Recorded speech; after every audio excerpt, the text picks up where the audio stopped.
So முதல் முறையாக தமிழ்நாட்டை சேர்ந்து நம்ம சவுத்துலேயே முதல் முறையாக நம்ம ஃபஸ்ட்டு ரெக்கார்ட் பண்ணுறோம். அந்த ரெக்கார்ட் பார்த்தீங்கன்னா 108 முறை ஐயனை பார்த்துட்டு வரலாம் அப்படின்னு சொல்லிட்டு ஒரு ரெக்கார்டு தாங்க. அது வித்தின் 120 டேஸில் நம்ம 108 டைம் பண்ணுறோம். இந்த 108 டைமில் 85 முறை பார்த்தீங்கன்னா கன்சிக்யூட்டிவ்லேயே வரும். ஒரு நாள் கேப் விடாமல் ரெகுலராக ஒரு முறை அந்த மாதிரி வரும். முடிஞ்ச அளவுக்கு நம்ம பார்த்தீங்கன்னா இந்த நம்பர் ஆஃப் கவுண்ட் ஜாஸ்தி பண்ணுறக்கோசரம் ஒரு நாளைக்கு 2 டைம் கூட ஏறி இறங்கு. இன்னைக்கோட நம்மளோட 90 முறை கம்ப்ளீட் ஆகுது சார்.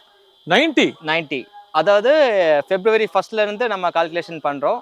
February ஓப்பன் பண்ண முதல் நாள்லேருந்து நான் ஏறிட்டு இருக்கேன். லாஸ்ட் இயர் பார்த்தீங்கன்னா ஒரு 26 டைம் பண்ணியிருக்கேன் சார். இனிஷியலில் நான் வரும்போது என்ன நினச்சேன்னா ஒரு அட்லீஸ்ட் ஒரு 30 டைமாச்சு பண்ணலாம் அப்படின்னு தான் நம்ம இனிஷியல் ஸ்டார்ட் பண்ணோம்.